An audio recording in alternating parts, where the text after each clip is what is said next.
Hello, my name is Stephen Howard. I'm an author of 23 books on leadership, business growth, professional and personal development. I'm also a leadership mentor and coach. And I've spent most of my adult life living outside the United States, including 21 years in Singapore, 12 years in Australia, and 3 years in Mexico City. Today, I'm coming to you from my new residence in Phoenix, Arizona. So I want to talk to you about leadership mindsets. And to begin, what is a mindset? It's a big word we use a lot. Well, mindset is simply how you interpret what you see and what you experience in our world. It's your perspective. It's your thoughts. Now, how does that apply to leadership? Well, it's how you approach your job as a leader.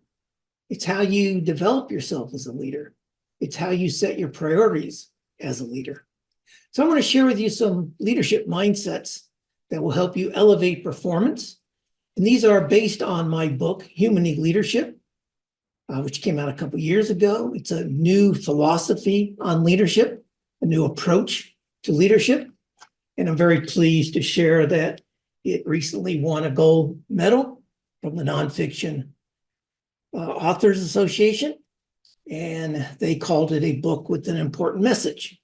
So I hope that this important message resonates with you today. So my philosophy, my leadership mindset is very simple. Leadership is an art. Yes, there's some scientific principles behind it, but it's an art. And it is the art of achieving progress through the involvement and the actions of others. And notice, I'm not talking about achieving results. I'm talking about achieving progress, because very often we don't achieve the exact results we set out for. That doesn't make us bad leaders. The other important thing here is thinking about achieving progress is that you want to lead in such a way that no matter whether you fall a little short of your goals or achieve your goals or even exceed your goals, you want to lead your teams in such a way that they achieve progress, and progress particularly in their ability to work together again on the next project, on the next task, on the next product launch, whatever it happens to be. Now, I define leadership very simply. A leader is anyone who directly or indirectly leads people. So a leader is a supervisor, could be a team leader, a manager, first line leader, customer service manager, right on up to senior executives, the C-suite, and entrepreneurs. If you're leading people, you're a leader. Now, there's 4 critical elements to the leadership mindset that I want to share with you today that will help you elevate performance.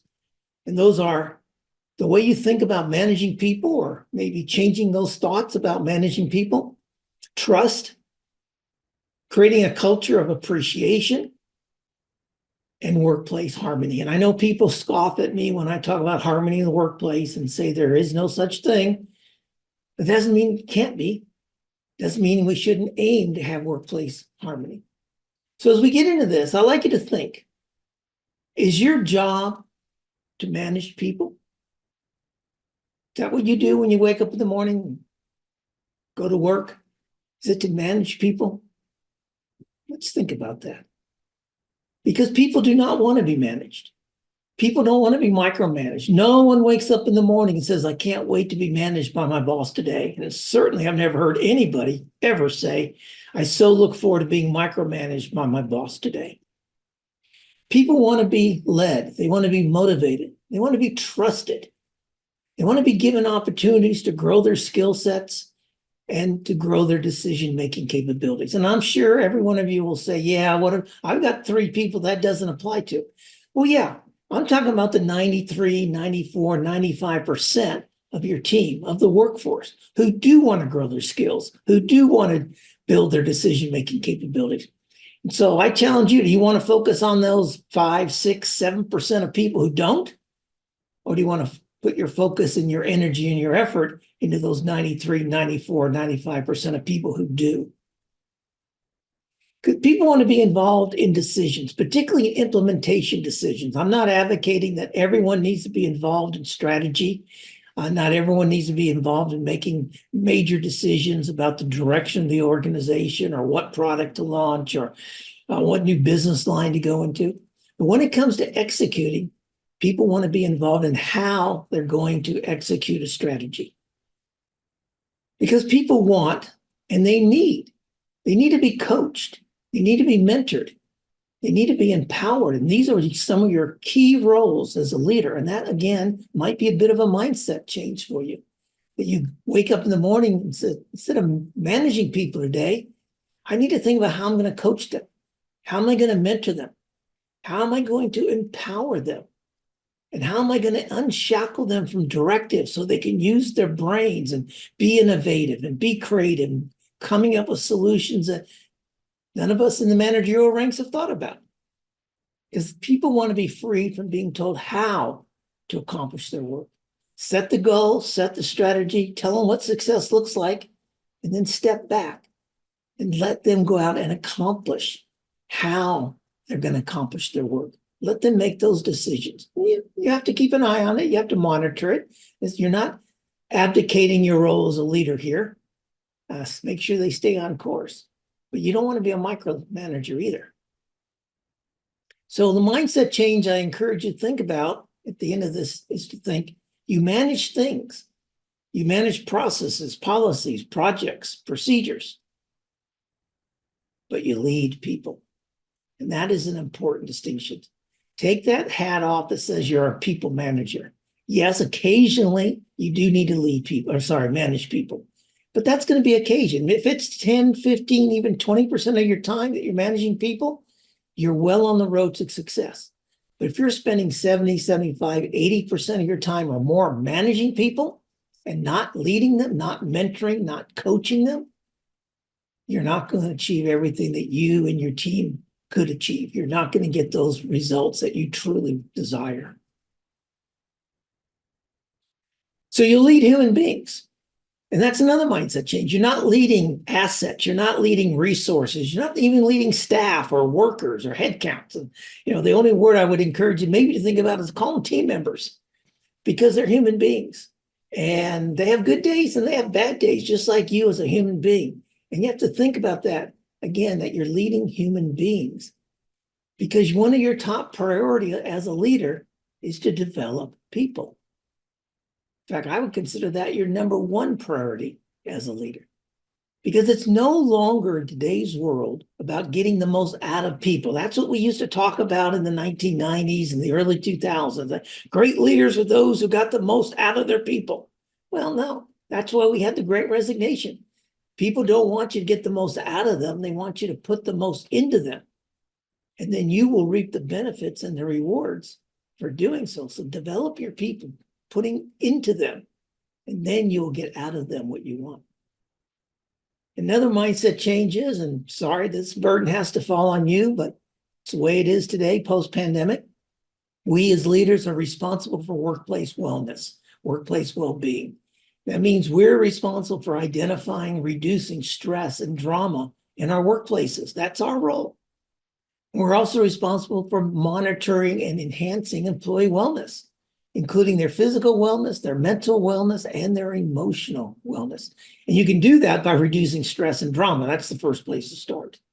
Because one of the greatest gifts you as a leader can give to your team members is to help them find and grow their talents. That should be your number one goal on your own personal list of what you want to accomplish every month, every year. Another mindset change, it's not about managing versus leading. It's not an either or proposition. It's about managing and leading. Because as leaders, you're going to wear multiple hats. In fact, you wear 3 hats at a minimum. You're going to wear the hat of an individual contributor, the hat of a manager, and the hat of a leader. And as an individual contributor, you're going to achieve your own results. There are things that you do, only things that you can accomplish, your own individual work. As a manager, you're going to achieve results through others. And you're going to focus on the urgent. You're going to focus on policies and procedures. You're going to tell people what to do and even sometimes how to do it. But as a leader, you're going to switch your focus to leading people and leading people development. And now you're going to focus on the important. You're going to delegate more. You're going to set direction and obtain buy-in. And you're going to allow the how-to execution to be developed by those doing the implementation. And you're going to put a lot more emphasis on leading, inspiring, motivating, and engaging your team members. And you have to be intentional as to which hat you're wearing. You need to pause and reflect. Stop reacting to situations and people and events. Learn to respond to people, events, and situations, knowing that you're going to respond either as an individual contributor, as a manager, or as a leader. And trust is foundation. I'm going to talk about that in just a moment. Because Steve Cadigan, LinkedIn's first chief human resource officer, said in his great book, highly recommend his book called Workquake, in a world of constant change and disruption, what people want more than anything is to be in an environment of trust, working with people they trust. So let's talk about trust for a moment. Research across the globe confirms that there is a lack of trust in the workplace, all across countries, across industries, across organizations. And this lack of trust by managers and leaders in their employees reduces inclusion, productivity, innovation, creativity, and results. And quite frankly, if a leader is not trusted by the people they're leading, nothing else they do matters. If you're not trusted by the team that you're leading, the individuals you're leading, nothing else is going to matter. No other effort. You can't work harder. You can't work smarter. You can't change things, except you can go and figure out how to regain the trust that you may have lost. One way to do that is to start all relationships on a basis of trust. I've seen too many managers and leaders go into a new team or switch companies and join a new organization, and they have their first staff meeting. And one of the things they want to communicate is how people can build trust with them. Don't go into a new team and say, here's how you can build trust with me. No, start off and say, I trust you. Now, here's how you can lose my trust.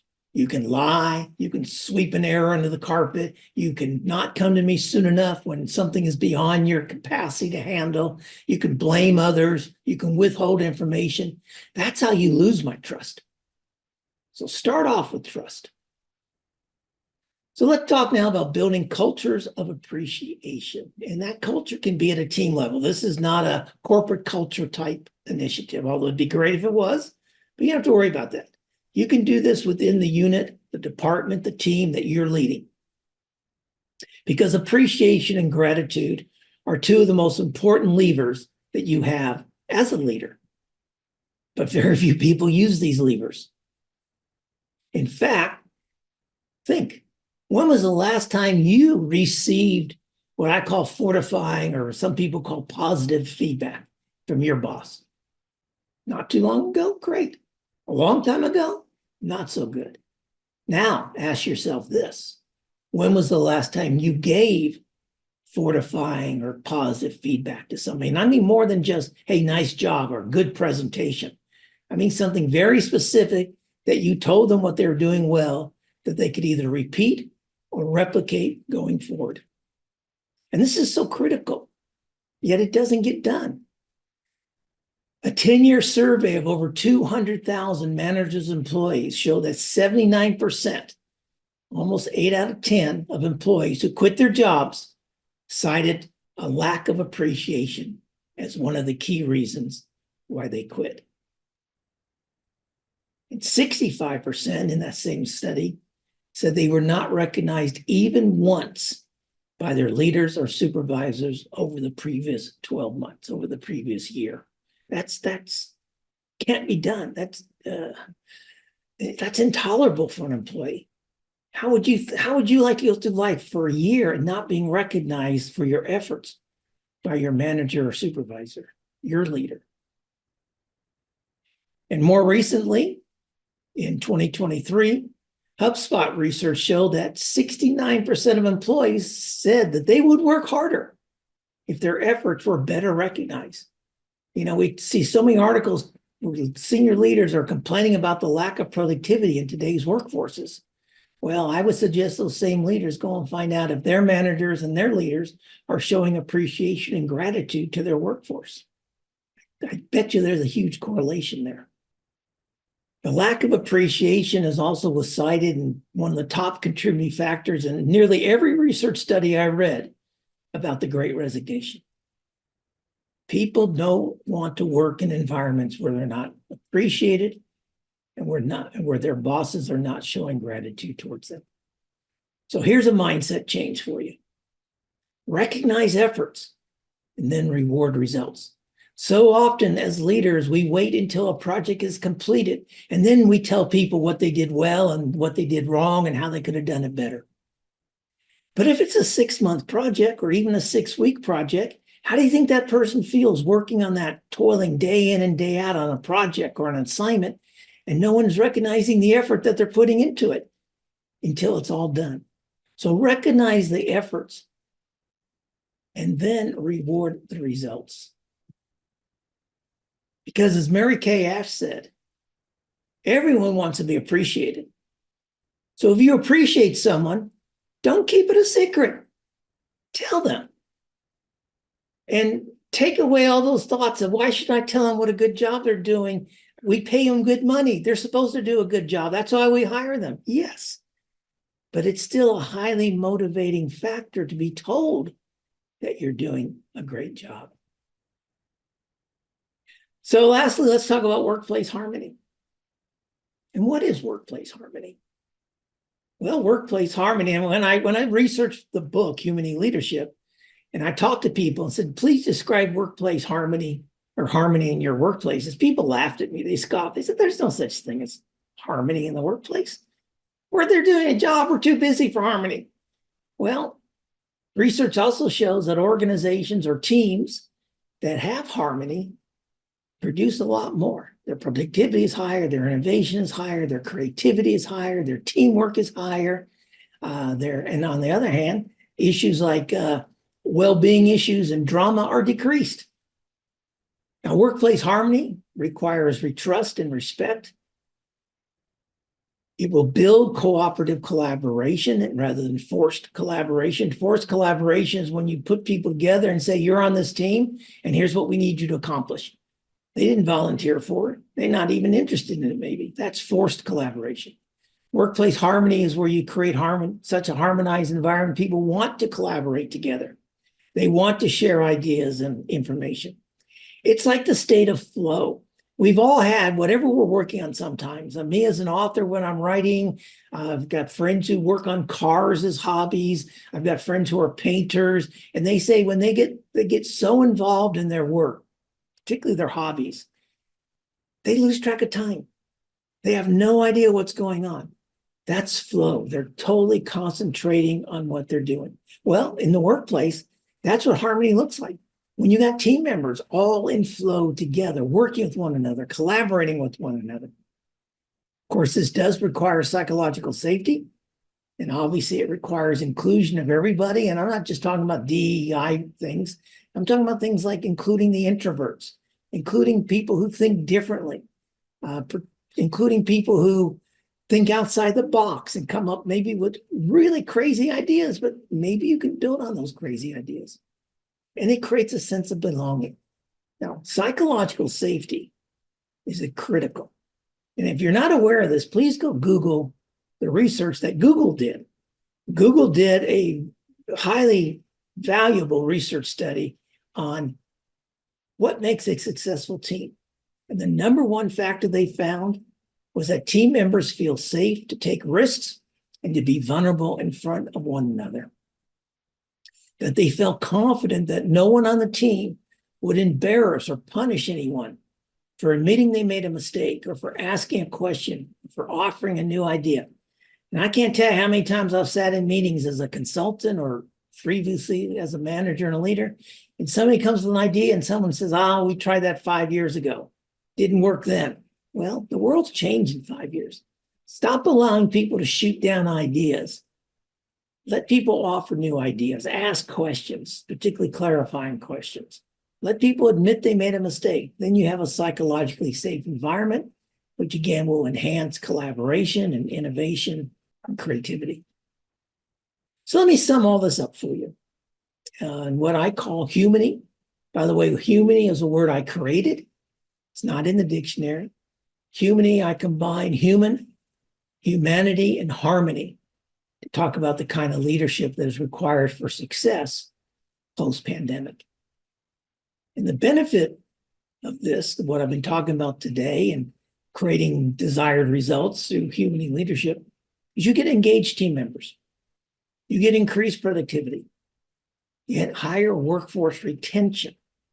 The cost of replacing employees who quit is phenomenal. It's astronomical. You want to save money in the organization? Stop losing employees. Stop having to hire more people to replace people who've left.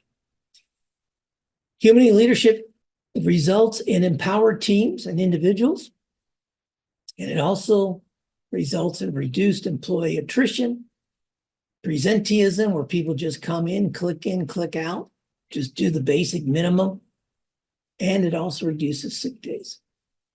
So there you have it. Humany Leadership. You can take on this mindset of a Humany leader.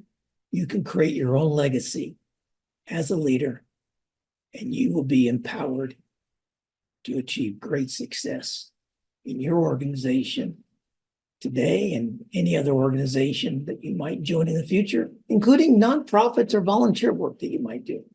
So if you'd like to know more, to discuss these ideas, reach out to me. My email is stephen@humanyleadership.com. There's my phone number. I suggest you text first and say, hey, I saw your presentation. I'd like to talk with you. Because quite honestly, if I don't recognize your number, chances are I'm not going to answer the call.